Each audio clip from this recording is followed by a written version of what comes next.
What's up, guys? Another episode of Off the Schneid. It's your boy Cody coming at you. If you're here for the first time, do me a quick favor and hit that thumbs up button as well as the red subscribe button. It'd really help me out. If you're here for a second, third, fourth time, send it to a friend. Help me out. Let's get those subscribers up. Today's episode, we're going to go over UFC 249. We've got live sports once again this Saturday coming from Jacksonville, Florida. There'll be no fans in the stands, which will be super, super interesting to watch. I couldn't be more excited. So let's jump right into it. So before we get into the predictions and the betting lines and everything like that, I just want to say a couple things about this card. Again, I couldn't be more excited to watch this event on Saturday here. I couldn't be more excited. It's been a long, rocky road to get UFC 249. Some injuries, some guys pulled out for one reason or another, travel restrictions, whatnot. But it is what it is. We're here. We've got a stacked card. I'm not super shocked that it didn't go down April 18th in California. Just the way that they were trying to put it together was borderline illegal what they were doing, trying to go around the state laws and the commission, everything like that. It was just the right thing to do was to cancel it. So I'm happy that they did at the time. But as much as it was the right thing to do then, it's the right thing to do now to have this event. And I couldn't be more excited, and I applaud. I applaud Dana White and the UFC for putting this together. I think it's going to be a very welcome sense of kind of normalcy at this time. So I couldn't be more excited to watch it. And I applaud Dana White, and I give a standing ovation to every single fighter on this card, taking their health, putting their health on the line to entertain me and everyone out there who watches this card. And again, I implore people, if you can, pay for this event. You know, if you were a fan of the UFC pre-Zuffa, the reason it got to where it is because people paid for the UFC events and the pay-per-views. And, you know, yes, they're a huge conglomerate, they're a huge company, everything like that. But like it or not, they haven't been in business for about 2 months at least right now. So, and all of these fighters haven't been in business. They haven't been fighting. They haven't been supporting their family. So we may complain about fighter pay and everything like that, and we can have that conversation another time. But at this point, it is what it is, and they are paid how they're paid, and they're basically contracted. They're basically paid fight to fight. There's no guarantees. Sorry, there are some guarantees for a lot of the top tier fighters, I should say, but you know, the win bonuses, things like that. We can argue about how they're paid another time, but like I said, they are contractors at the end of the day, and they have to fight to pay their bills. So, and most of these fighters, and as well as some others, have taken to social media and thanked Dana White and thanked the UFC for putting this on and putting them in a position where they can fight to make money, to support their family and entertain the fans and do what they love doing. At the end of the day, this is what they love doing, and this is their job, and they're happy to do it. And they're not doing this against their will. You know, they're not being forced by the dictator that we like to think Dana White is sometimes to put their health on the line for a paycheck. That's not what's going on. So again, I applaud the UFC, I applaud Dana White, and I give a seriously huge applause and a standing ovation to every single fighter that's on this card. So let's jump right into it. Let's get our betting picks. Let's get the predictions. I cannot wait. UFC 249, let's go. All right, first fight of the night, we've got Ryan Superman Spann against Smiling Sam Alvey. Good fight to kick it off. We'll start with Sam Alvey. He's been open and said that this could likely be his last fight in the UFC if he doesn't get a win, which is probably pretty accurate. Breaking down his most recent fights, 3 straight losses, 2 KOs, one to Lil Nog and one to Jimmy Crute, and then lost in a decision to Klidson Abreu. Those are his last 3 fights, and then before that, really, if you're looking at his record and the fights that he's had, his only quality win in the past 3 years was against Marcin Prachnio, and that was in his 205 debut, which is a quality win. That's a very, very quality win. But the Rashad Evans and John Vellante, those fights could have gone either way. They're both split decision wins. Could have gone either way. So really, in 3 years, he's had 1 quality win. So that's breaking down Sam Alvey. He's definitely a little bit slower. He used to be a bit of a knockout artist back in the day. He's only 33 years old, which isn't extremely long in the tooth, but I mean, he's had a ton of experience. He's been in a ton of fights, a ton of wars. So his ring hours are up there. So still trains with Team Quest as far as I know with Dan Henderson. But one quality win in 3 years, it's going to make me tough. It's going to be tough to get me to pick Sam Alvey in kind of any regard, but we'll go over the betting in a second here. Next, we got Ryan Spann, who trains with Fortis MMA, very good gym. He's very well trained.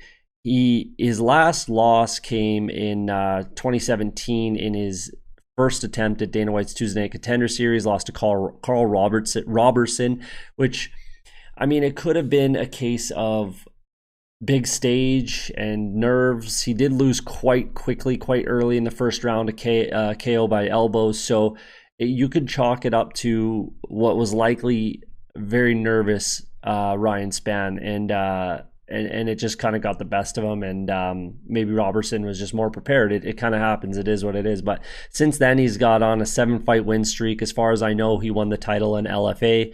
And then got another shot at Tuesday Night Contender Series and won with 26 seconds in the first round, rear guillotine choke, and then he's gone 3-0 since then, including wins against Lil Nog, where Sam Alvey got knocked out, came up short. Devin Clark, that's a very quality win, very, very quality win for Ryan Spann, and I think he's just got a ton of momentum. He's younger, bigger, stronger, faster, everything, longer. I think he can definitely use that reach and length against Sam Alvey. As far as my straight up pick, I'm not taking Ryan Spann at those odds, to be honest, because you never know with Sam Alvey. He could just lumber his way to another decision win type of thing, which is a very, very reasonable possibility. I don't see that happening. I see Ryan Spann winning this fight. I mean, if you're looking to take odds-wise kind of a long shot, you might look at that 9.5. And I apologize for the plus minus if that's what you're looking for odds-wise. I've never been into that personally. This makes more sense to me, decimals. Maybe it's a Canadian thing. Maybe it's a simplicity thing. I don't know. I find it easier to read, and I've always done it like this. So that's how the odds are going to show throughout this episode. But hop on your local betting site or your bookie or whatever and figure the odds out. They should be on there in your desired kind of form.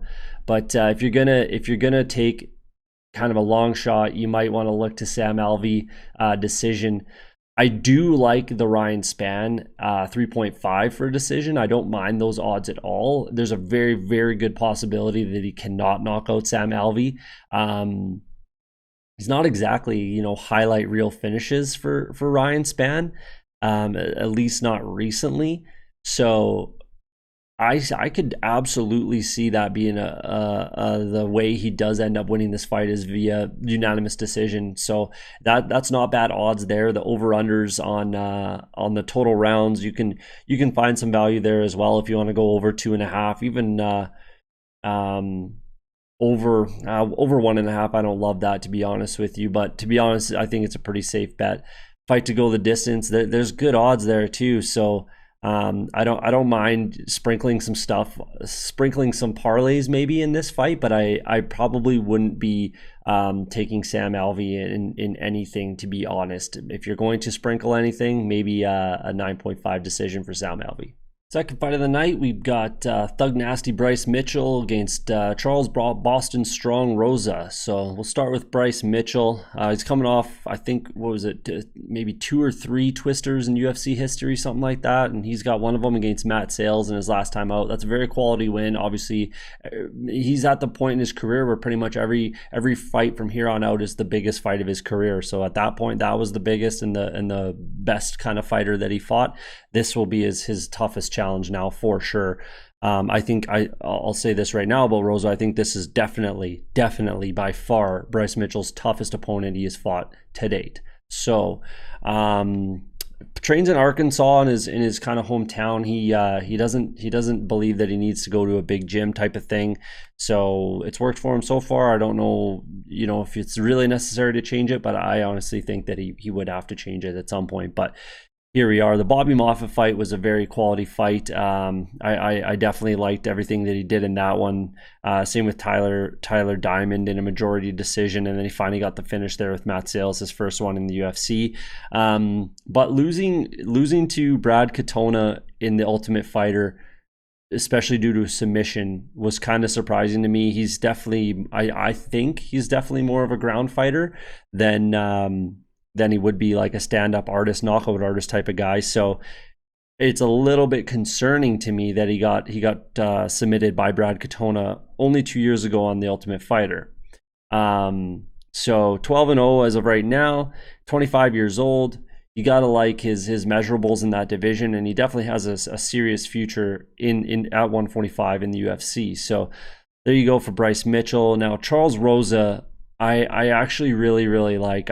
When this kind of fight got originally announced, I was really high on Bryce Mitchell to win this, but then I started watching back Charles Rosa's fights, and that Manny Bermudez fight and win was really slick and really nice against an extremely game ground fighter in Manny Bermudez.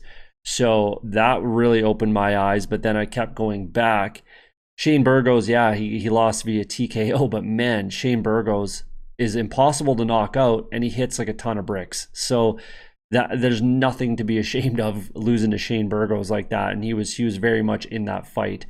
Kyle Bochniak, Yair Rodriguez, all these guys, very good stand-up fighters in my opinion. Kyle Bochniak is a little bit underrated in my opinion. He got kind of thrown to the wolves in the UFC. Zabit, even Brandon Davis was a war. Zabit, Hakeem Dawodu, and then Sean Woodson, all extremely gifted stand-up fighters, and Bochniak fought these guys back to back and took them all to a decision, which is another thing. But man, so Kyle Bochniak, Yair Rodriguez, I don't know how that was a split decision. Honestly, one of the judges saw Charles Rosa win in that fight. I'm not really sure how. I really thought Yair won that 29-28. Should have been unanimous to me, and Yair is one of the best fighters in that division in my opinion. I really like him, but either way, takes all these guys to a decision. Sorry, not Burgos, but he takes Yair and Bochniak to a decision. Then I think he got injured and was off for about a year, about 18 months, something like that, before the Bermudez fight. He's only 33 years old, trains at American Top Team, one of the top gyms in the world, in my opinion. And with these odds, so if you look at the odds, the measurables are very similar. I mean, they're really very similar size-wise. There's no huge reach advantage or anything like that, or height advantage or anything. So for me, looking at the line, I love taking Charles Rosa straight up 2.3. I think that's very quality odds for what to me is much closer to a coin flip. And to be honest with you, I think Rosa's the favorite here. Just experience wise, he's been in there with some very tough game opponents, all more quality opponents than anyone Bryce Mitchell's beaten, in my opinion. And the Charles Rosa on the ground is very scary. So if Brad Katona can submit Bryce Mitchell, I like Charles Rosa's chances. And the stand-up game, he's not out there and embarrassing himself, that's for sure, against some seriously game stand-up fighters. So I really like a straight-up bet for Charles Rosa, because there's a very good possibility this goes to a decision as well. So I really like those odds for a straight-up money line bet on Charles Rosa. I haven't yet. I might sprinkle a little bit on a finish for Rosa as well at those odds. I really like that possibility as a first submission, potentially KO. You never know. They could just cancel each other out on the ground and fight a stand-up fight, which happens quite often when you got similar skill sets on the ground. They just slug it out and see who's left standing, type of thing. I would probably take the finish odds for Rosa before I took. That's close.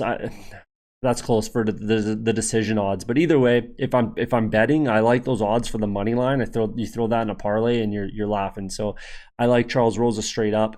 Fight to go the distance, I don't really see too much value there, as well as the betting, the total rounds odds. I don't really see a ton of value there, to be honest. So I probably avoid that altogether. To me, the bet to make, and my pick is Charles Rosa to win. And the betting odds that I like are Charles Rosa money line 2.3. That's what I go with. And my pick is Charles Rosa. I don't think I've seen anybody else pick Rosa yet. So going on a bit of a limb, but I actually see Rosa as potentially being the favorite in this fight, and he's quite a bit the underdog betting wise. So that's my bet. That's what I like, is Rosa in the money line. Next up, we've got Vicente Luque, the silent assassin, against Niko, the hybrid Price. This is a rematch from a couple years ago when Vicente Luque Bravo choked Niko for the win, and what was a very fun fight to watch. Actually, it was a very good fight. So with Niko Price, he was undefeated when he got to the UFC, won a couple fights, then lost to Luque. Comes back, wins a couple more against Randy Brown. That was a quality win and a good fight and a really interesting finish. It was pretty fun to watch. And then turns around and gets knocked out in the first round by Al Hassan, which is nothing wrong. There's nothing wrong with that. He's a very game opponent as well. Comes back, beats Tim Means, very game opponent as well. Jeff Neal, absolutely nothing wrong with that loss. Jeff Neal is looking very good in that division right now. And then he wins a knockout. James Vick, again, another weird finish, up kick knockout, which was very fun fight to watch. So no matter what, you're getting a fun fight from Niko Price. But he's been a little inconsistent and has shown that he can have a bit of a suspect chin if he gets clipped. So that's kind of Niko Price in a nutshell. Very game opponent. He's got a very bright future. He's only 30 years old, so he's not super behind the eight ball. But if he does want to make any kind of title push, he's got to get going and string together some wins. And this would be a phenomenal start for him if he can somehow get past Vicente Luque. This would, I think, probably put him in the rankings, if you ask me, in the top 15. So a lot to like with Niko Price. With Vicente Luque, this guy is super interesting to me. If you look at when he had his UFC debut, after his UFC debut, which he lost, this guy was 7-5. His record was 7-5 after that fight, and then he's gone 10-2 since then, against some quality opponents, and his only two losses were to Leon Rocky Edwards, who probably should be fighting for the title next, and he's definitely right there. And then Stephen Thompson, who's a former champ and extremely good on the feet, which is where Luque kept it. He's very tough to take down, but if that somehow got to the ground, I think Luque had a huge advantage. But either way, it was a stand-up fight and a great fight and an amazing win for Stephen Thompson. So beyond that, he's finished. He's another finisher. The Brian Barberena fight was one of the best fights I've ever seen. If you haven't seen it, definitely go watch Vicente Luque, Brian Barberena. It's very entertaining. Same thing with the Mike Perry and the Stephen Thompson. So no matter what, this fight it's got fireworks. It's got fireworks written all over, and it's gonna be a very good fight. So extremely excited to see it. But I don't think that very much, if anything, has changed since the last time they fought. And I see Vicente Luque either knocking out Niko Price or dropping him with punches and then finishing similar to what he did in the first fight. I don't see this going a crazy amount different. They're very similar as far as stature and reach and everything like that. There's no huge advantage there for either fighter. So I don't see how this could really change in any way. Luque, I think, he was, and I think kind of still is, putting together a case to challenge for the title at some point soon. Obviously, he's going to need to string together a few more fights, but I think he's trying to get right back in there as soon as he possibly could. Obviously, with what's going on, there's a bit of a delay since the Wonderboy fight, but I think he wants to fight a lot quick, as much as he can, get back up those rankings and hopefully get a title shot as soon as he can. And this will be a start, and I think this is a good fight for him to do that, and a good fight for him to get back in the win column. So if you're looking at the betting odds, I did sprinkle a little bit on the money line for Luque, but to me it's not really worth taking those odds for a KO or a submission. That's not screaming odds. The difference between just a money line bet and then a finish bet is not not enticing enough for me to really take that on anything. So I'm probably avoiding that. You could go with the decision, but with the way both these guys fight, I don't think either of these guys are a good bet in the decision. They're obviously getting decent odds, especially Niko, but I probably avoid that. Is pretty much like the plague. I don't sprinkle anything on that, as well as the over under on rounds and then fight to go the distance. I avoid that completely. So to me, the real only kind of value I can see is just Luque in the money line and just kind of put that in a parlay. And then I have that as one of my, I see this as being one of the most likely fights that I can predict the winner. So I'm probably putting Luque to win on the money line in any parlay I build. Because I think that's the most likely scenario and the most likely result. I think this is even more likely than the Spann over Alvey fight. So I'm sprinkling that 1.36 on any parlay that I have, and to me that's the bet. And to Vicente Luque is the pick from me. Now we've got the Uriah primetime haul against Jacare, Ronaldo Souza. This is a very fun fight, a very interesting matchup, very fun fight. Jacare slides back down to 185. He had the one fight against Jan Blachowicz at 205, hoping to kind of springboard into a title fight if he could have gotten that win, but it was a very, very lackluster fight, and then drops back down to 185, which is where he's been for quite a few years. So yeah, this is very, very interesting. We'll see what Jacare wants to do, but if he wants to take this to the ground, and he's one of the best at 185, if not in the UFC, if not in the world on the ground. Jacare Souza is a phenomenal ground fighter. It's just a matter of whether or not he kind of wants to take it there or not, or if he can get it there, if he can get Uriah Hall down, and if he can use his jiu-jitsu. There's an extreme advantage there for Souza over Hall on the ground.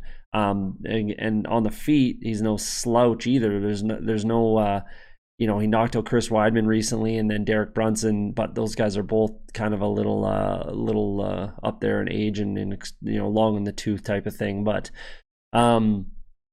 one thing that could play a bit of a role here is that Jacare lost to Kelvin Gastelum, who's a very good friend of Uriah Hall. They trained together. Yes, they fought, and Gastelum got the better of Uriah Hall in the tough finale, in the tough finals. And so that plays a bit of a role for me. He's got a very good. They as a team have trained for Jacare before, and you probably can make an argument that Uriah Hall was the kind of mold to the training partner for Gastelum, if you will. It's for Souza. So I think that makes a little bit of a difference,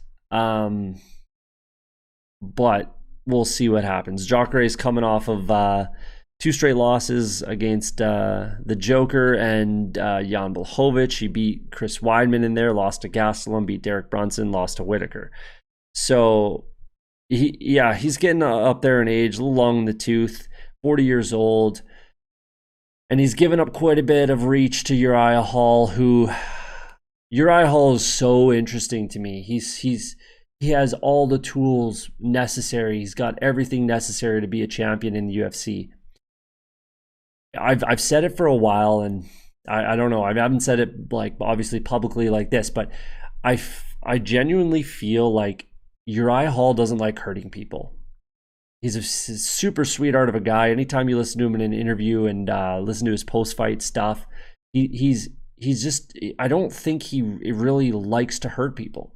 And I think when he fought Adam Sela on the Ultimate Fighter with that spinning heel kick, and he just, when he saw the reaction and saw him kind of laying there, and I think that changed him. I really do. If you go back and watch it, look at him and look at his reaction and look at how he's, he went on to knock out 2 more guys on the show, but man, I just think it kind of changed him a little bit. And I don't think he likes to hurt people. I really don't. But Either way, I really like Uriah Hall. I really do. I really think that he's a very, very, very talented, underrated fighter. And don't let his record fool you. 15-9 on Sherdog, says 16-9 on here, whatever you want to call it. But if you look at his losses, they're all against very game fighters, very game opponents. Lost to Paulo Costa, who will likely challenge for the title next. Gegard Mousasi, who is one of the best fighters in that weight class in the world, and don't even try to dispute that with me. He did beat Mousasi, so there you go. But Derek Brunson, he took a loss there when Derek Brunson was beating up everybody at the time. Robert Whittaker, former champion. Rafael Natal, who was very, very good fighter. Kelvin Gastelum, again, just challenged for the title, very good fighter. Even his first two losses, you might not know this, but if you go back and take a look at his Sherdog, Costas Philippou, very good fighter, especially at that time, and Chris Weidman, way before Hall was even on The Ultimate Fighter or the UFC. So the only one that you can make a case that he probably should have won was against John Howard, who I think just wrestled him, if I recall. He just wrestled him to a split decision win. But again, John Howard is a very game opponent as well. I believe he's still fighting in PFL. So it's not like he's losing to guys that he should be beating. And again, he's very, very, very interesting, and it's almost like his mindset going into any fight that he's in is, I don't know, he's a wild card to me. That's kind of what I'm getting at, I guess. He's very much a wild card. He's very interesting. He's got all the skills in the world, and I think he's a very underrated fighter. So this is an interesting matchup. So if we're looking at the betting line and the betting odds, almost a pick 'em on the money line. So you could just take whoever you think is going to win the fight. If I'm looking for value here, I'm probably avoiding the total rounds, avoiding the going to the distance. If you want to sprinkle something on the fight to go to a distance, 2.1, I don't mind that. There's decent value there. And then as well as a decision for either guy, you're getting over 4-1 on your money for a decision win for either guy, which again has decent value. It's just a matter of if you can get it right. If I'm looking at a finish and who's more likely to get the finish, to be honest with you, I gotta go with Jacare to be more likely to get the finish. 3-1 on your money for him to finish the fight.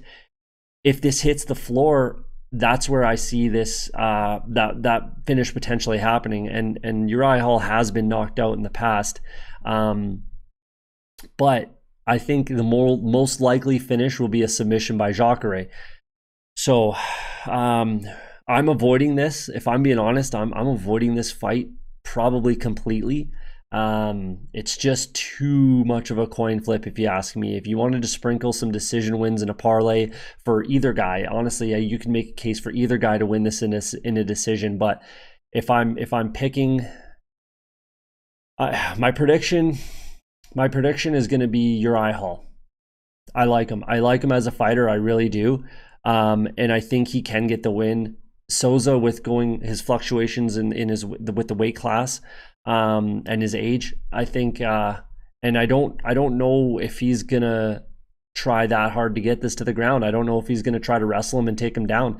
And if that doesn't happen, I think that Uriah Hall can just use his length, keep him away, keep him at punching distance, and kind of just chip away at him and win a point fight. So if I'm taking anyone, and just my prediction, it's going to be Uriah Hall. But you can make a case for any of these odds up and down the whole betting line here. You're getting decent odds everywhere, so it's up to you. But I believe, and my pick is going to be Uriah Hall. We got the first ladies fight here. Carla Esparza, the Cookie Monster, versus Michelle Waterson, the Karate Hottie. It's an interesting fight. To be honest with you, I a lot of times, unless I see some very good value, I avoid the women's fights. The variance is very, very hard to predict. It's very hard to predict who's going to win in what's most of the time they're going to be decisions. So when that's the case, and if that's the case, and it's not just women's. I'm not just saying that like, oh, women can't knock each other out. I'm like the 125 and 135 men's divisions as well. A lot of those fights go to a decision as well. So at 115, a lot of these girls just don't have the power. That's small. They're small girls. They don't have the power to just go out there and power punch, knock each other out. It doesn't happen in an extreme amount.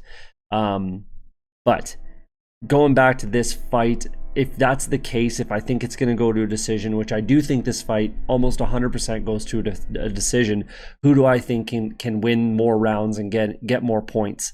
And to me, that's going to be Carla Esparza. I just think that she can take her down and she can wrestle her and just score points and win a decision. That's how I think this ends, is Carla Esparza, maybe split, maybe unanimous, whatever it is. I think Carla Esparza wins a decision. Her most recent fight was against Aleksei Grasso, who I actually think should have won that fight. I think Grasso should have won that fight. I mean, it's tough because it's tough because I did give the first 2 rounds to Carla Esparza, but then just the way that Grasso closed the show in the 3rd round, I thought you could have. I mean, obviously you don't score it like that, but it was just, I thought she deserved to win the fight, and you could have given her the first round. I think one of the judges gave it 10-10. They must have, in one of the 1 round each and then a 10-10 or something like that. I'm not really sure. No, it couldn't have been that. I'm not, because I think they had it 28-28 or something for the majority decision is what happened. But either way, I think and Grasso is a better stand-up fighter than Michelle Waterson, in my opinion. And she was able to get that win. She lost to Claudia Gadelha and Tatiana Suarez, who are both very, very, very good fighters. So there's no issue there that I have with it. And then Joanna, she was as well. Carla Esparza was the original strawweight champ in the UFC history. She was the first one ever. She beat Rose in the Ultimate Fighter finale to win the belt. She was the champ, and then lost to Joanna in her next fight.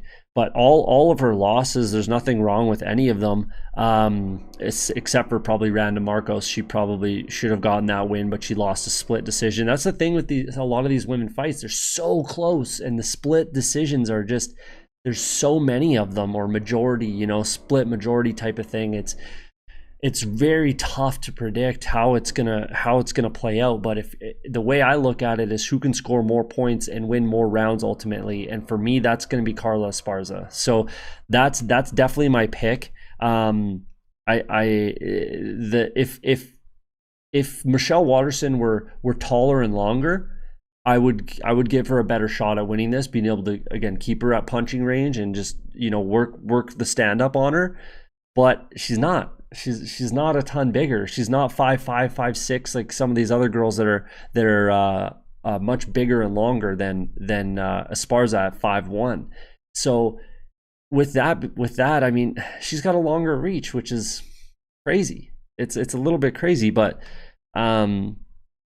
that's just how I see this going. Much like Tecia Torres, much like how Tecia Torres beat Michelle Waterson. That's kind of how I see this going. She just takes her down, grinds her out, and wins either a split or a unanimous decision. So my pick is Carla Esparza. Betting wise, I avoid either of them for a finish. I don't think either of them finish each other. I just really don't see that happening. I would be very shocked if it did. You're getting reasonable money on a decision win. 2-1 for Esparza, so you could throw that in a parlay. 1.66 in the money line. I don't really hate, but again, with the variance, I'd rather take my shot. If I'm going to, I'd rather take my shot with the decision and get a little bit better money on it. Fight to go the distance, don't love those odds at all. And then the over under in rounds, unless you see a finish, then you can make a lot of money if you see a finish somehow. But I can't find a finish for either of these girls. So I think the pick would be Carla Esparza in the decision. Sprinkle that in a parlay and see what you can get. All right, we've got the first heavyweight fight of the card. Aleksei Oleynik, the boa constrictor, against Fabricio Werdum. This is the first fight for Werdum since he got popped by USADA. I don't think he was doing steroids, to be honest with you. When you're this big of a guy, usually you don't, and he cooperated to the extreme with USADA and got his sentence kind of reduced down to 10 months, and he's back now. So I don't think he was juicing, and either way, he's been out about 2 years now since his last fight. I definitely think he's staying in shape and everything like that. It'd be interesting to see what he weighs in at. If he comes in and he's at like, I don't know, high 250s or something like that, that might concern me a little bit. But I don't think that'll happen. I think he'll be fine, but I will pay attention to the weigh-ins. Obviously you always want to pay attention to the weigh-ins and see how it goes for everybody. But if he weighs in a bit heavy, then that might concern me a little bit. But either way, he's only lost 3 times in about 8 years, and that was to Stipe, where Stipe won the belt. Overeem, who it's Alistair Overeem, nothing wrong with that at all. And then Alexander Volkov in his last time out. 4th round KO. So very, very, very, very game at Fabricio Werdum. Obviously, very game on the ground. If there's anywhere that I think I'm going to be honest, and I genuinely think that there's a very good possibility that Oleynik is actually better on the ground than Werdum. I give Werdum a slight advantage on the feet. But it's relatively slight. It's not enough to kind of make me push it over the edge. So I don't, unless Werdum can knock out Oleynik relatively quickly in the first or second round type of thing, I actually see Oleynik winning this fight. If you look at their stats, 31 fights for Werdum, that's less than Oleynik's wins, but I mean, he's just been super, super active as a fighter.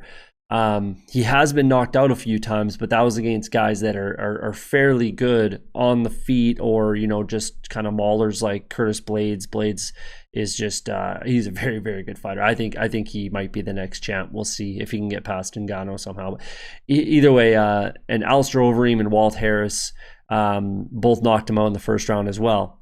KO, TKO type of thing. And those guys are better than Werdum on the feet, in my opinion. So I don't particularly see Werdum just going out there and knocking out Oleynik. I'd be pretty surprised. I would honestly be pretty surprised if that happened. And then if it hits the floor, I actually think that Oleynik actually has an advantage there. So that's kind of how I see this fight playing out, to be honest with you. I see it being a bit of a strange fight for heavyweights. I don't see them standing and banging too much.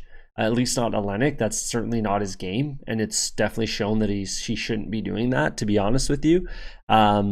So I see Oleynik looking to take down Werdum and looking to submit him, and potentially Werdum might be able to kind of neutralize him. And then it's just it's a decision type of thing. It's who scored more points, who won more rounds type of thing. To me, that's probably that's the way I see this fight going. That's the most likely scenario that I see this fight going, is Oleynik taking down Werdum. Maybe he submits him, maybe Werdum neutralizes him, and then it goes to a decision type of thing.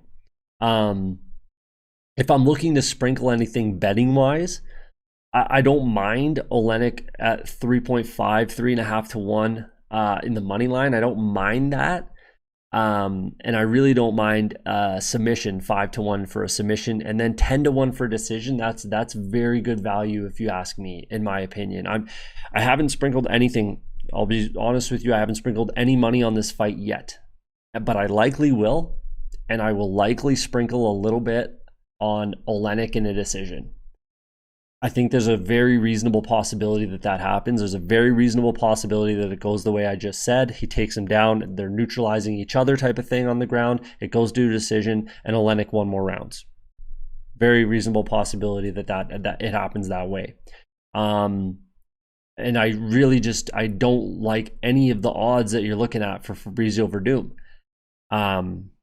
Unless he knocks him out, which is the heavyweight variance that you deal with, but I don't see that happening. I really don't. And at 1.3 to 1 on the money line, don't love it either. He could, if he wins, I think he might win a decision too. But man, it's honestly tough to see either of these guys tapping each other out. Werdum's never lost a fight via submission, and Oleynik has twice, but with the amount of, I didn't look through every single one of his fights or watch every single one of his fights, but maybe one was a submission to punches or something like that, but or extremely early in his career. But I mean, and when you fight that much, like you could get caught. So yeah, I mean, I just think that Oleynik's experience, they're both 42. There's nothing crazy about the age. I mean, and the reach isn't there, even though Werdum is taller, his reach isn't there. So for what the odds are showing and what the odds are saying and what the odds makers are saying, I'm going against them, and I'm taking Oleynik in one of those three fashions, sprinkling it into a parlay.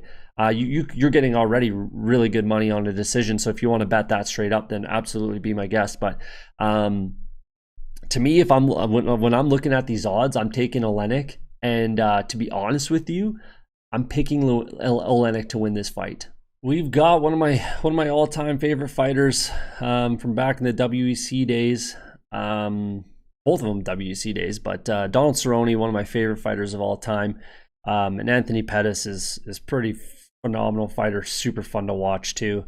So this is a rematch from I think it was 7 years ago when I as far as my memory serves me correctly, that was a number one contender fight in which Anthony Pettis dropped him with a couple of really hard kicks to the body and stopped him that way, and then ended up getting a title shot against Ben Henderson and beat him for the second time. So, and that's another, if you look at common opponents, Benson Henderson beat Donald Cerrone both times they fought. Anthony Pettis beat Benson Henderson both times they fought. So that's an interesting little tidbit there. Again, rematch of 7 years kind of in the making. And as far as like, ring experience or the wars that these two have been through, they're very comparable. I would say they're pretty much equal in that regard. They've both been in the cage a long time, and they've both had a lot of fights and a lot of super fun fights. Oh man, just the bonuses that both of these guys have gotten. This could be a bonus fight right here, if not for some of the other ones that are extremely exciting as well. But this is a very fun fight. I don't like to pick against Donald Cerrone. I really hate picking against Donald Cerrone. If he's fighting, I just avoid it. If I don't believe he's going to win, I just don't make a pick. But for you guys, I have to pick against my guy Cowboy. I think Showtime just has more a little more in the tank at this point as far as chin, if I'm being honest. I mean, it really hard for me to say that on a public forum like this, but I think Anthony Pettis is very tough to knock out. Not that a Cowboy isn't, but we've just seen it happen a couple times recently. Even against Tony Ferguson, Pettis had broke his hand in that fight. That's kind of part of the reason why he was getting kind of beat up so badly, is he didn't have his right hand, which is one of his biggest tools that he needs. So, and that's why they stopped the fight. Plus he was taking an absolute beating, but I'd like to think that it's a little bit because of that hand. Only guy ever to stop Stephen Thompson the way he did, and that was really not going his way. That fight really wasn't going his way. And he's still pretty slick on the ground. He's submitted Charles Oliveira, who's extremely good on the ground. He submitted Charles Oliveira and Michael Chiesa, who's, again, very good on the ground. So if it does go there, which I think there's literally probably a 0.1% chance of that happening, I think this stays on the feet. And I just think that the more likely candidate to get knocked out is going to be Cowboy, unfortunately. There's no real huge difference as far as height and reach. I mean, height, Cowboy's a little bit taller, which can make him longer, but the reach isn't quite there. So the height can make his jab a little longer, but I don't think that's the biggest difference in this fight. So again, unfortunately, I gotta pick against my guy Cowboy, and I just think that Anthony Pettis gets this done. There's a very good chance it goes to a decision. So I guess let's take a look at the betting odds here. So relatively close to a pick'em fight. I think the odds makers got this one right on the money. I think it makes a ton of sense. It's tough to take either line, to be honest with you. But if I'm putting this into a parlay, I probably am either taking the money line or a finish for Anthony Pettis for 2.75. That's reasonable odds for him to get the knockout. It might not be a knockout, like TKO stoppage type of thing. I don't really love. There's some decent odds there in the over under 2.5 rounds. If you think it's gonna get stopped, that's reasonable odds there. If you think it's gonna go the distance, you might as well take the extra 0.2 and bet the fight to go to the distance. But if I'm taking Cowboy, anywhere, I'm taking him in a decision. I'm taking Cowboy to just outpoint him with his long legs, his kicks, and just keeps him kind of what he did to what I predicted and what did happen that he did to Ally Quinta. He just kind of keeps him at range, uses his kicks, stays on the outside type of thing, and just straight up kickboxes him. It's possible that he could scrape out a decision win there. I think that's the most likely route to victory for Cowboy. So if you want to sprinkle something on the Cowboy 5-1 decision, nothing really wrong with that. But again, I just think that Pettis is going to get this done again. It hurts me to say it, but I think I'm going with Anthony Pettis to win this one. We're kicking off the main card, kicking off the pay-per-view, Greg Hardy and Jorgen de Castro. I just want to point out there as well, there's a very good reason why this is the first fight of the pay-per-view, and Cowboy and Showtime were the main event for the prelims type of thing. I'm not exactly sure in the States if it's free on just ESPN to watch the fights, but here in Canada we just get those fights free, so we can watch them on, it's called TSN here. So we get those fights for free, and to me there's a very good reason to make that a marquee, super exciting fight. It could entice people to purchase the pay-per-view.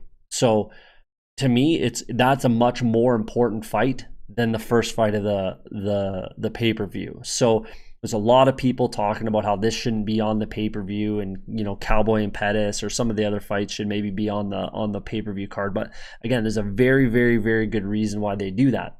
So we'll jump into this. This is the second heavyweight fight on this card. Interesting fight. Start with Jorgen de Castro. 5-0, 6-0, whatever you want to call it. He's 6-0 on Sherdog. Won on Dana White Contender Series and won a contract there. He just leg kicked the crap out of this guy, Sanford Meeks, who that's not a very quality opponent in my opinion at all. But he won that fight. He did what he had to do. He won the fight and won the contract. Then in his first fight, takes on Justin Tafa in Australia in Tafa's backyard, and KO'd him in the first round. It was a very, very fun fight to watch. And again, I don't particularly see Justin Tafa as being a super quality opponent, on his resume. I mean, that fight could have went either way, but it's a good win for him. The key to that fight, in my opinion, for De Castro is he won a bonus. He won $50,000 for that performance. And, I don't want to disrespect De Castro or anything, but you got to think at this point in his life and his career, that's kind of life-changing money. That's a big deal to win that money for him. So, and that makes a big difference in the way he can train. I'm confident that he had another job before that, and maybe that gives him the confidence to kind of quit his job or maybe move to a more part-time role and train a little differently moving forward. I could be completely wrong, but I think that there's something to be said for that. So he heads into this with a ton of confidence. He's undefeated. He's coming off that performance bonus, big knockout of a similar fighter. That's the thing too, is Justin Tafa was similar size and weight. So if you look at Greg Hardy, these guys couldn't be much more different as far as their body types. He's quite a bit taller. I think he's going to be potentially lighter weight-wise. We'll see. They're going to be close anyways. But and then if you look at his opponents, there's not much difference there in quality of opponents, if you ask me. Juan Adams has all the tools. He just doesn't seem that he was able to kind of put it together.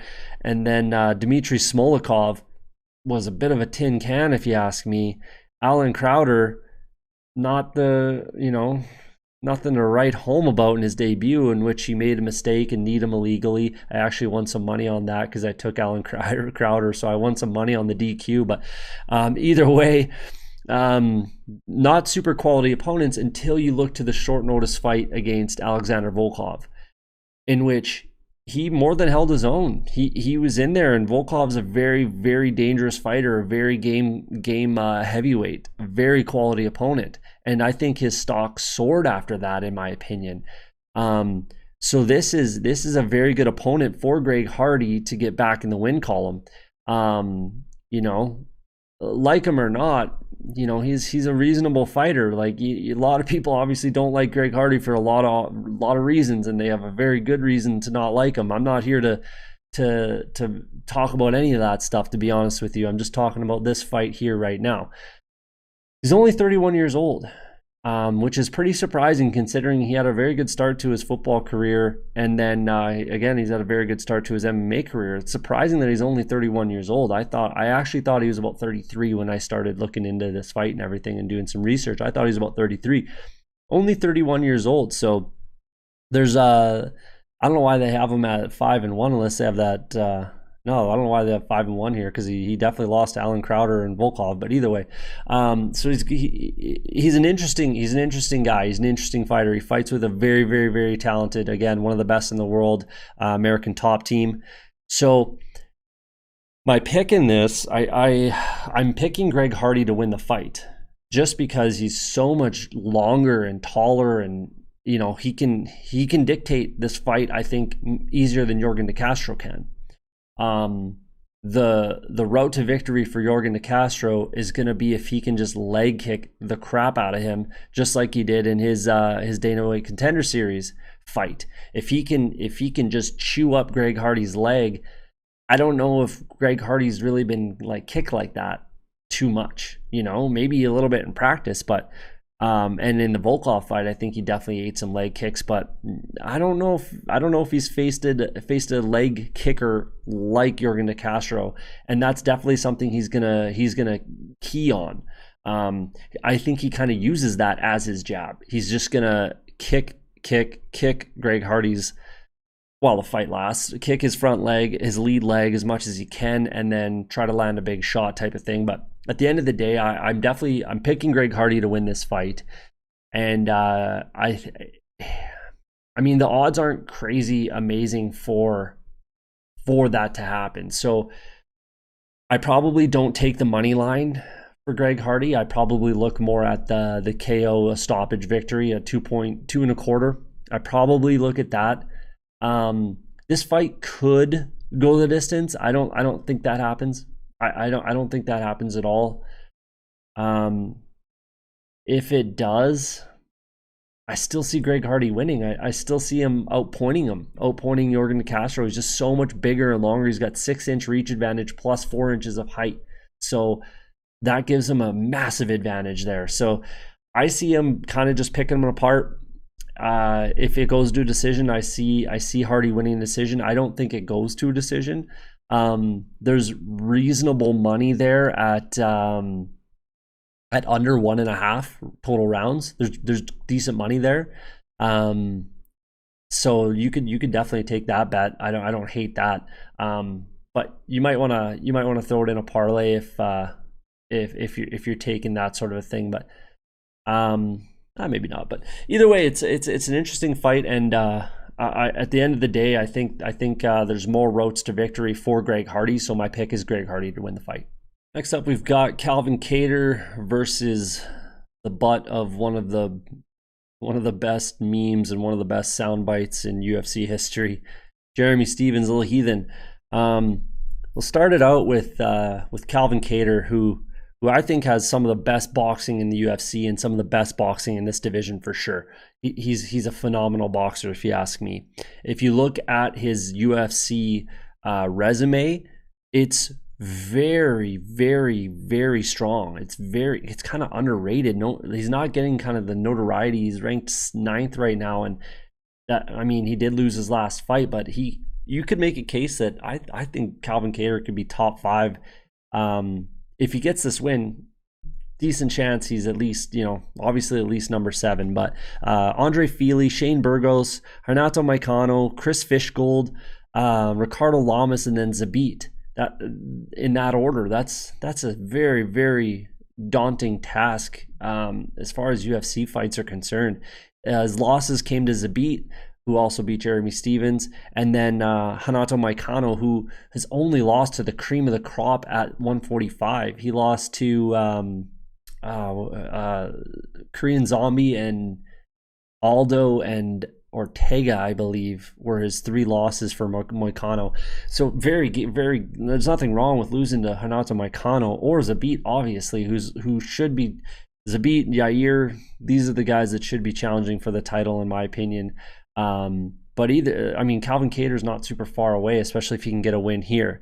Again, some of the best boxing, just crisp boxing for Calvin Kattar, and that's definitely what I think is going to take place in this fight. I mean, Jeremy Stephens is a good boxer too, and he's got good stand-up. So I don't really see this going to the ground pretty much at all. I give it a very, very slim chance at going to the ground. And then Jeremy Stephens is coming off 3 straight losses, again against the cream of the crop, though.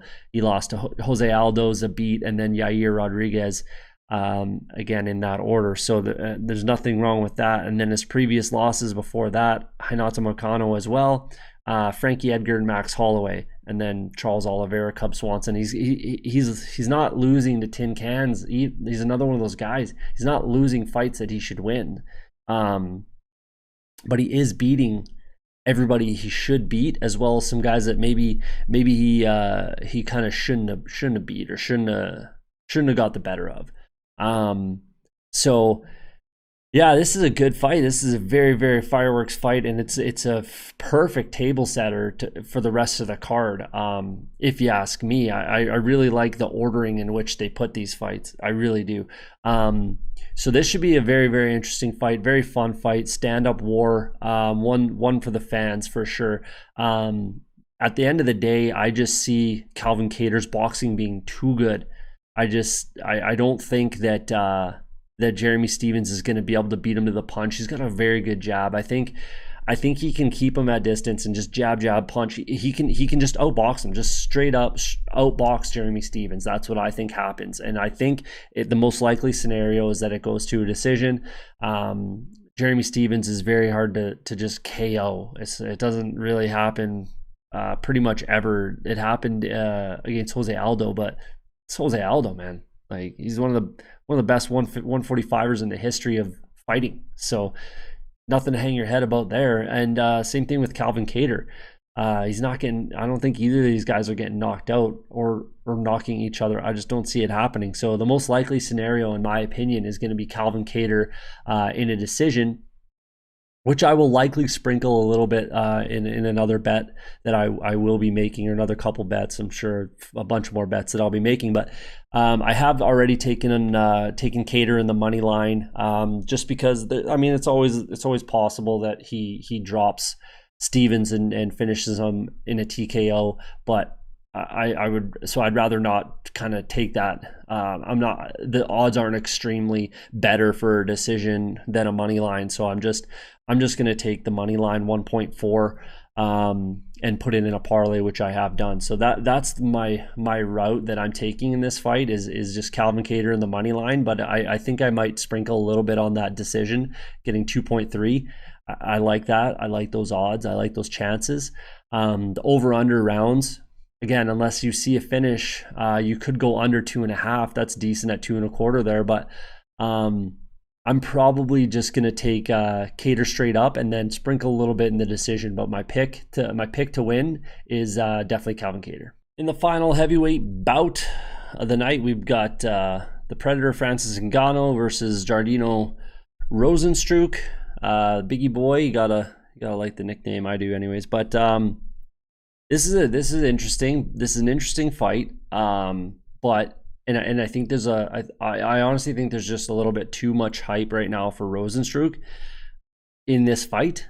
I definitely commend him for taking this fight against an extremely scary, dangerous opponent in Ngannou.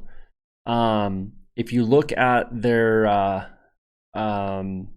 his last fight against Overeem, he was 100% losing that fight. He was 5 seconds away from losing that fight, and then he caught Overeem and knocked him out. It was a great win for him, propelled him into this fight, which is a huge fight. I think it's a little bit underrated, and Rozenstruik is looking to pass a lot of guys ahead of him in the rankings with this fight. I think there's a couple guys, including Ngannou, Curtis Blades, that could be challenging for a title right now against Stipe, and then there's DC there as well right now. So, and Ngannou beat Curtis Blades twice, stopped him twice, which is a very big accomplishment if you ask me. So I mean, nothing against Rozenstruik, but I really don't give him too much of a chance to win this fight. I really don't. Like, the height, similar. I think I don't think he's quite that tall. Ngannou is definitely 6'4". I don't think on Sherdog they got Rozenstruik at 6'2". I don't think he's quite as tall, and if you look at the reach, that might support that claim. But either way, he's a big boy. It's not like he's given up too much in any regard. But I just think like Ngannou should be fighting for the title right now. If you look at Ngannou, his only legitimate loss, in my opinion, I'm not sure about the loss he had in his second fight of his career. Who knows how that went? It looks like it was only 2 rounds. I don't even know. So I'm willing to write that one off pretty much completely. It was 7 years ago. His second fight, whatever. But against Stipe, that was a very legitimate loss and a very legitimate win for Stipe. That was a huge win. Awesome fight. I loved watching that fight. That was very good game plan for Stipe in that one. And then for me, the Derek Lewis fight, it was, yes, one of the most boring fights in the history of guys punching each other in the face. And I think there's a lot to be said for what Dana White said, that his ego got in the way, whatever it was. Maybe he thought he deserved an immediate rematch with Stipe. Maybe, yeah, he didn't think Lewis deserved that fight. I don't know. Or maybe he wanted more money. I don't know. But if you look at what he did prior to that fight and then after that fight, it just doesn't add up that even took place like that. It doesn't add up. So I honestly think that there was something in there in that fight, something going on that wasn't making Francis Ngannou very happy. And that's the way he reacted and chose to kind of show his displeasure with the UFC, if that makes sense, or with Dana White or whatever it was. That's honestly, I'm honestly chalking that fight up to that, because everything else on his resume, every other fight in the UFC just says a completely different story, tells a completely different story. So that's what I have to say about that fight in particular. Now he's one of the scariest men on this planet, and one of the scariest men in that octagon, period. Similar opponent, Overeem was more for sure getting the best of Rozenstruik. He was winning that fight. He was, like I said, he was 5 seconds away from winning that fight.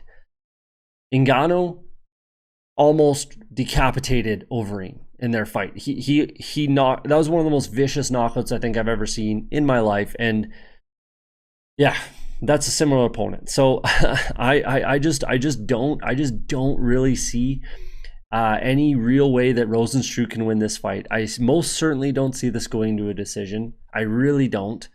The odds aren't even that. Yeah, of course they're not. Yeah, they're not very good for it to go to a decision.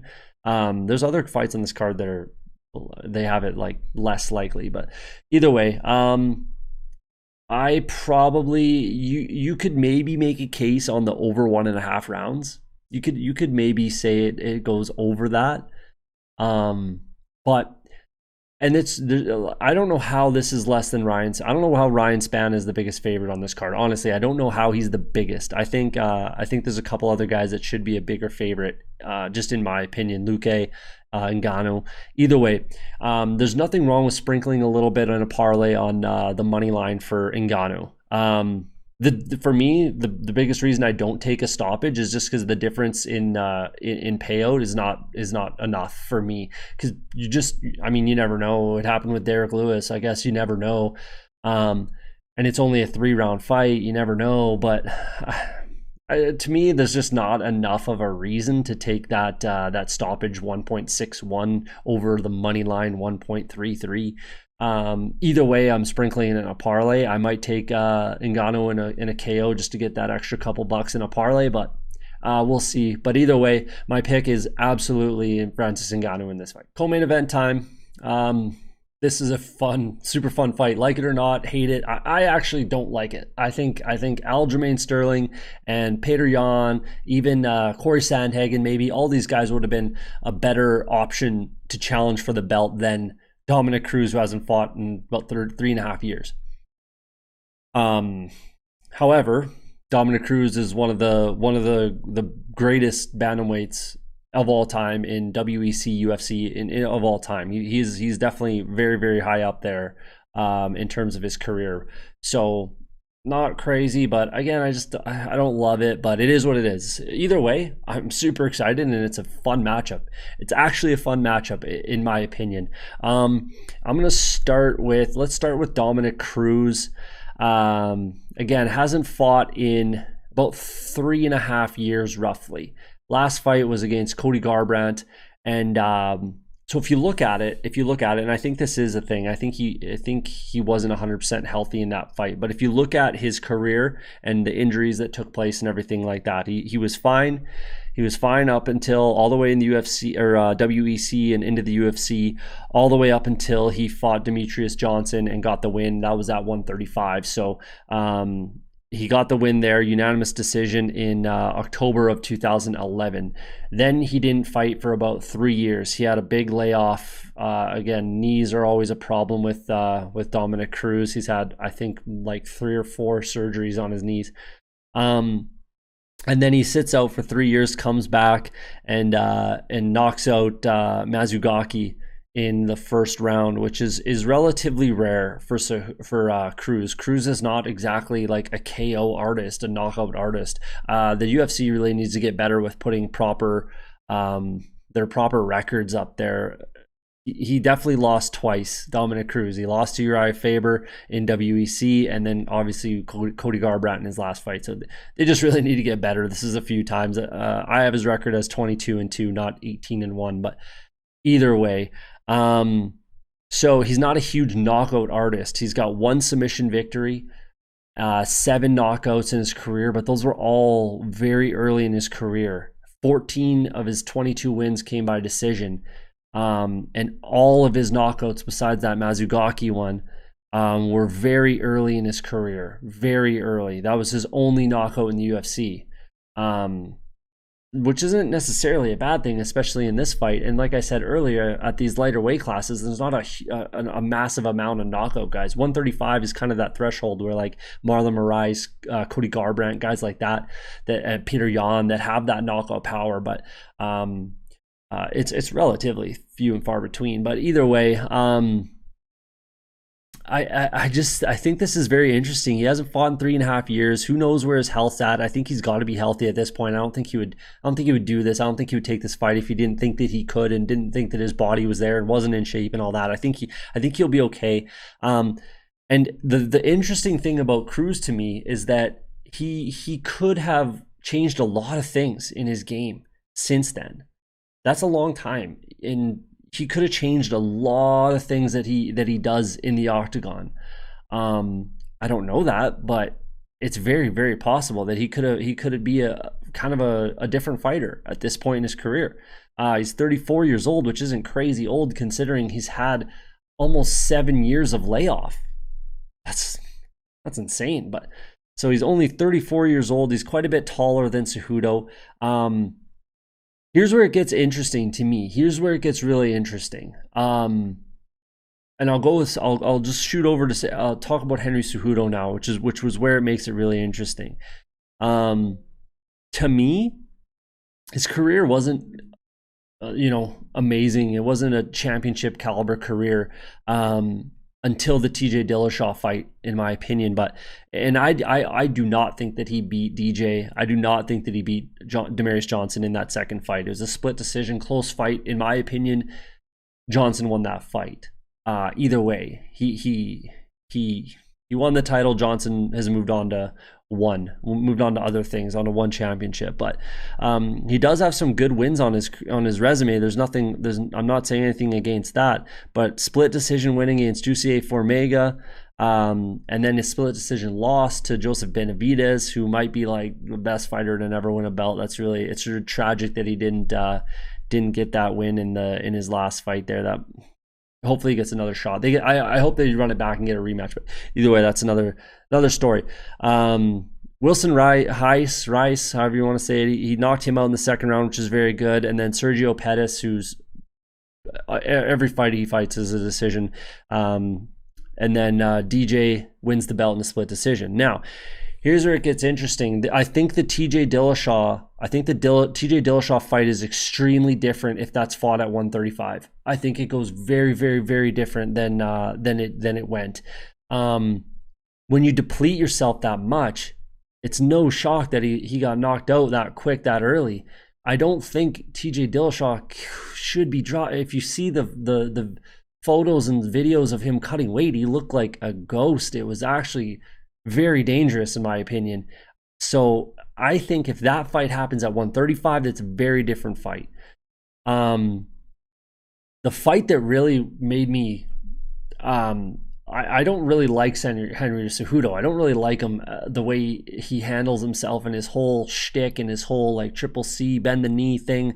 I think it's just so fake and forced that it really just discounts him as a fighter and makes people hate him, which is probably what he's going for. Maybe he thinks that's the best way for him to make money. I don't care. I don't know.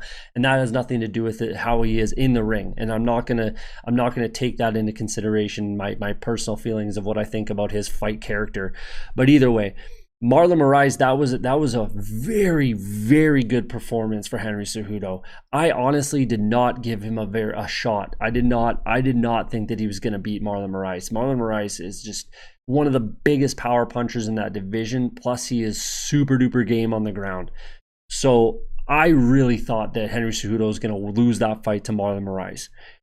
He lost the first round for sure, convincingly. Lost the first round. But man, his ability to adjust in that fight was really impressive, and I honestly didn't really give him credit for being able to do that. And then the way the second half of the second round and then the third round, obviously, he was a different fighter, man. It was very impressive. I actually came away from that fight being like, wow, man, Henry Cejudo, he's game, man. He that changed my opinion a lot on Henry Cejudo as a fighter. So this is where it gets interesting, though, as well. I mean, this is the fourth time it's gotten interesting, but Marlon Moraes definitely gassed out in that fight. He is a massive 135er, massive. And he definitely just gassed out. That's what happened. That's how it went. And Henry Cejudo did a great job of capitalizing on it and doing things to continue to deplete his gas tank. He pressured him hard, took him down, put him against the fence, and he did the things he needed to do to continue to drain that gas tank that was already depleted, in my opinion. So again, that's why it was so impressive to me, and the way he changed his game plan mid-fight after that first round where he took a bit of a beating. His legs got chewed up pretty bad. But so that's where it gets interesting, and because Dominick Cruz has a very, very good gas tank. He's not going to deplete himself. He's not going to dump his gas tank in one round and then get picked apart after that. That's just not going to happen with Dominick Cruz.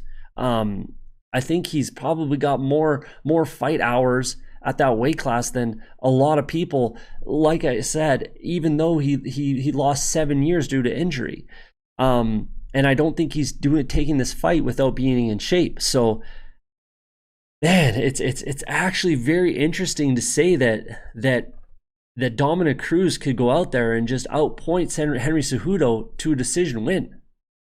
It's not crazy, in my opinion. It's really not crazy. He's definitely got a little bit of a height and reach advantage, which should play a bit of a role in the stand-up. And his footwork and just the way that Cruz, the way that he moves with his footwork is very, it's tricky for Cejudo. It's going to be tricky for him to kind of, I don't know, it's going to be tricky for him to do what he did to Marlon Moraes for sure. But don't get me wrong, Marlon Moraes and Dominick Cruz are very, very, very different fighters. Very different fighters. But man, this is just an interesting matchup. And I'm a little bit torn.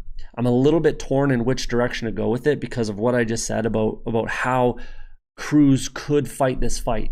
And he the way he could just pick him apart. Just use his footwork, pick him apart, and he's not going to gas out. But 3.5 years is a long time to not be fighting. Yes, he did it basically earlier in his career, but you could make a case that guys were kind of less talented if you want to be one of those guys and say that the fighters have progressed since then. If you want to say that, then sure, you can say that. But 3.5 years he hasn't fought. So at the end of the day, I just think that Henry Cejudo can win. I think Henry Cejudo wins this fight. I think he wins this fight. The way that I saw him be able to adjust in that Marlon Moraes fight, I see him being able to do that to Cruz if Cruz gets the better of him in the first round. If I'm Henry Cejudo, the way I look at this fight is I'm gonna go right after him in the first round. I'm gonna take the fight to him in the first round. Make him remember what it's like to be in the octagon right now, right quick. If I can get an early stoppage, and if I can catch him, then great. I think he needs to push the pace, especially in the first round. I don't think he knocks out Cruz. I mean, Cruz has a really good chin. The shots that he took in that Cody Garbrandt fight, man, those would have knocked out most 135ers, and it did drop him a couple times, but those would have clean knocked out a lot of 135ers. So, I mean, Henry's got decent hands, man. Like what he did to Marlon Moraes was actually very, very, very impressive to me. So at the end of the day, I'm taking Henry Cejudo to win this fight. And but I don't think it's crazy to say that Cruz could win a point fight and win this in a decision. I don't think that's crazy at all. So if you do want to sprinkle some money on Cruz, I would just take the money line, considering the difference in odds between the money line and the decision win. I avoid knockout or submission. Probably for both guys, to be honest. I think that's a big risk. That's a big risk. I think I avoid it for both guys. I don't love the money line bet for Cejudo, but I'm likely gonna sprinkle, and I might have already, but I'm likely gonna sprinkle something on a decision in a parlay for Henry Cejudo. If I'm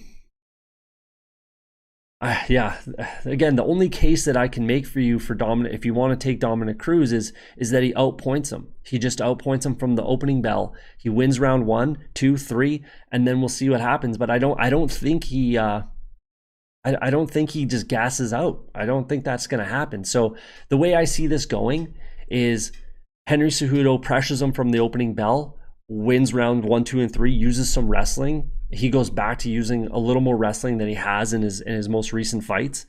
And I think he wins a decision. That's my pick. I think Henry Cejudo wins this fight in a decision, and that's it. Moving on to the main event. For a fight that wasn't planned, wasn't supposed to happen, this is a phenomenal fight. I apologize for Justin Gaethje's body getting cut off there. That's how the picture was. What do you want from me? But this is a crazy good fight. I really can't be more excited for this fight. A lot of people are depressed that this might spell the end of a Ferguson Khabib fight, but my retort to that is maybe that sets up Gaethje Khabib, which is one of the greatest fights in the history of UFC. We know, like, You tell me you don't want to see that fight either. I think Artem Lobov said that he's depressed because he wants to see Khabib fight both these guys, which I 100% agree with. I would love to see both these guys fight Khabib as well. And Connor's right there too, and even Poirier. Oh man, the list goes on for 155ers that are in the mix for a title, and Hooker, he's right in. There's so many good fights at this weight class, but. So I'm super excited to watch this fight. So we got a big reach advantage for Tony.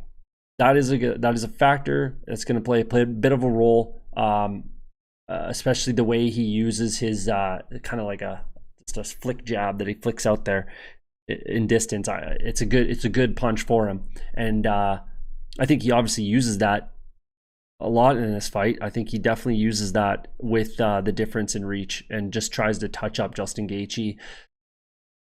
I think that's the recipe for how you beat Gaethje. Part of it. The Eddie Alvarez and Dustin Poirier fights were both kind of like blueprints, in my opinion, for how you beat Justin Gaethje. You touch, and work the body. Touch, work the body. And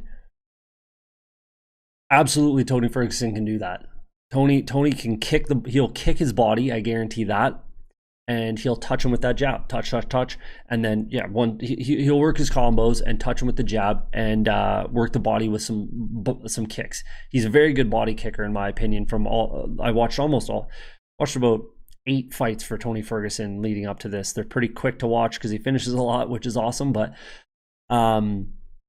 yeah, he uses body kicks very well, and that jab is very, very good too. He's got basically a bottomless pit for a gas tank. There's going to be zero issue there. Justin, similar.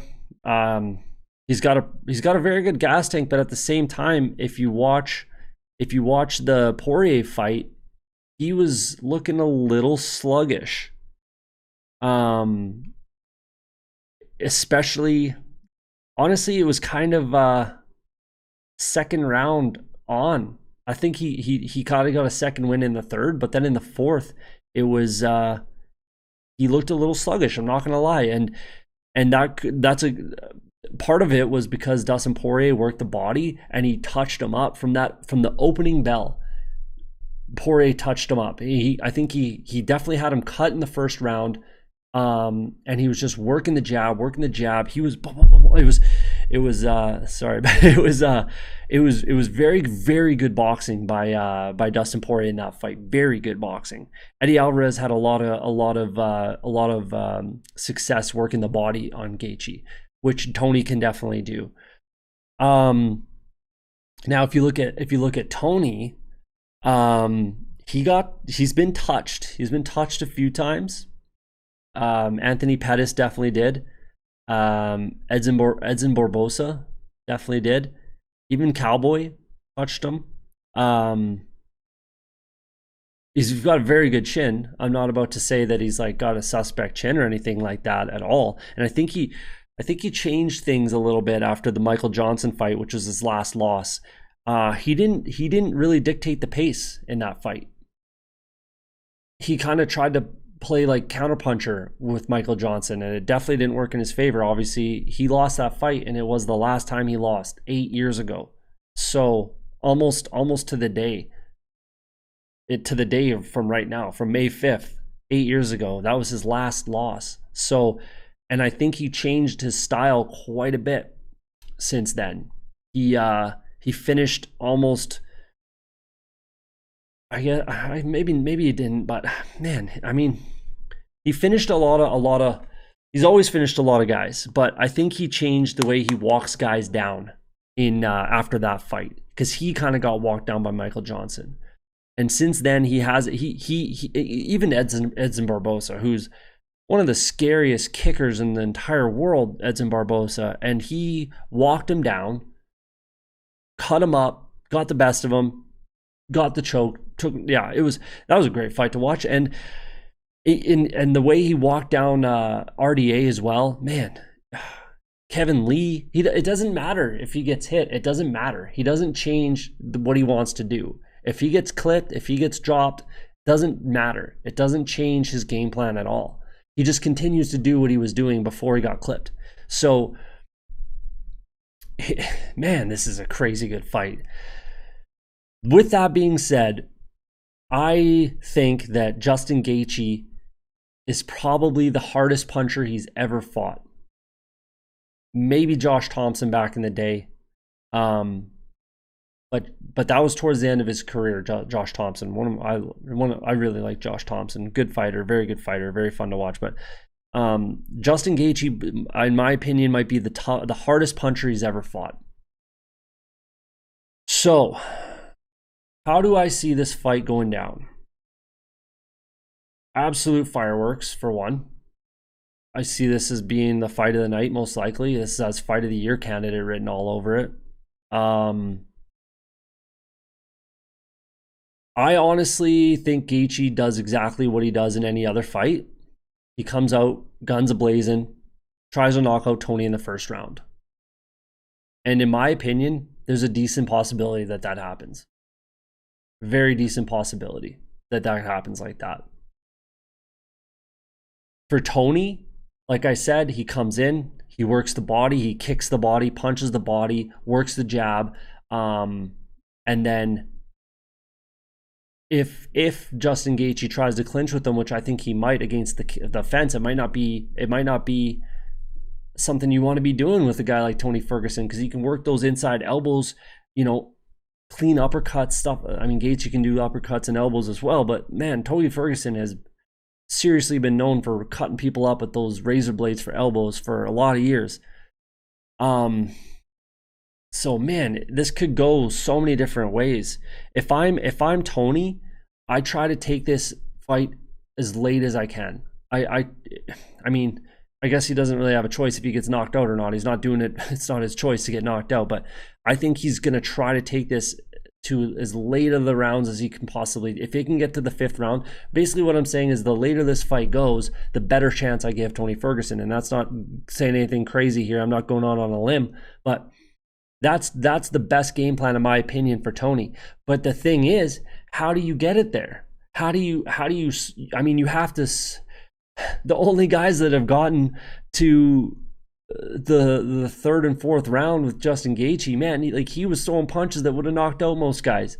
Poirier and Alvarez are just extremely good fighters, and so is Tony, but they're extremely good fighters and they can take a punch and they got a good chin, and so does Tony. So man, this is so up in the air, and these odds are terrible if you ask me. I think this, which makes me, so if we're going to go with the betting, let's talk about the betting. Let's talk about the betting. Let's talk about, I'll get to who I'm picking and we'll talk about the betting. This is way, way, way closer to a pick 'em fight in my opinion than the odds makers have it. 2.5 for Gaethje is a steal if you ask me. 2.5 to 1 on Gaethje not clipping Tony and knocking him out. That's a steal if you ask me. So if I'm a bettor, which I am, I'm going to take Justin Gaethje. I've already laid some money I put it into a parlay on the money line for Justin Gaethje at 2.5. How can you not? I don't think any responsible gambler doesn't at least hedge his bet. If they're betting on Tony, they don't at least hedge it with a Gaethje flyer on the money line. How do you not? So I very much don't see this going to a decision. So 12 to 1 for Gaethje in a decision, I'm not even going to think about it. And even the 6.5 for Tony in a decision, I'm not even going to think about.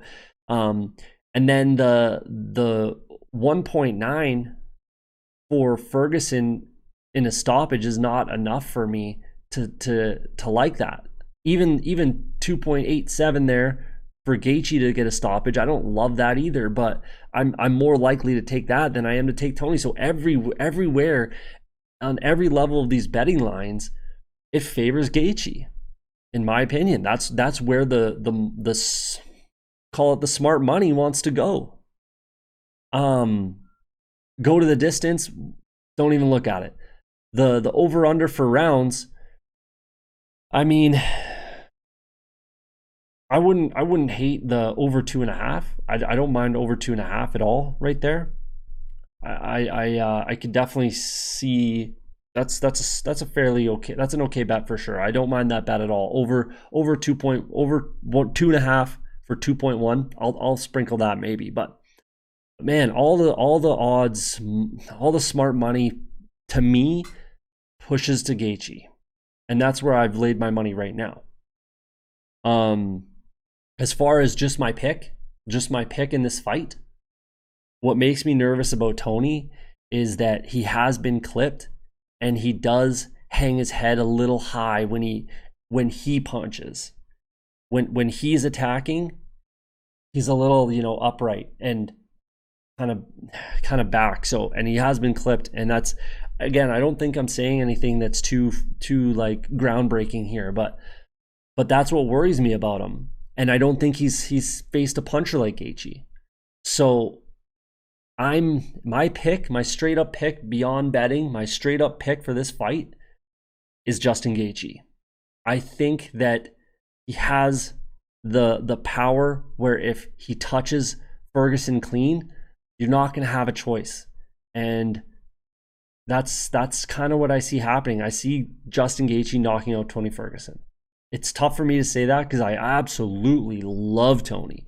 I think he's he's going to be a Hall of Famer. Both these guys probably will be, but he's going to be a Hall of Famer for sure. He's one of the greatest lightweights to ever step in the octagon. He's won a belt.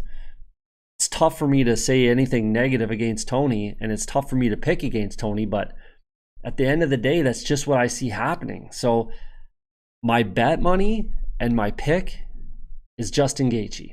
Hey, thanks for watching, guys. Seriously, I really appreciate it. If you like what you heard and saw, do me a quick favor, hit that thumbs up, hit the subscribe button. If you'd like to leave a comment, absolutely, give me some dialogue. We'll talk about it. Let me know what your opinions are and what your picks are, and it'd be great to see what everybody else is thinking on this. Moving forward, I'll probably do a preview show for next week's, the two other cards next week. I think the 13th and the 16th.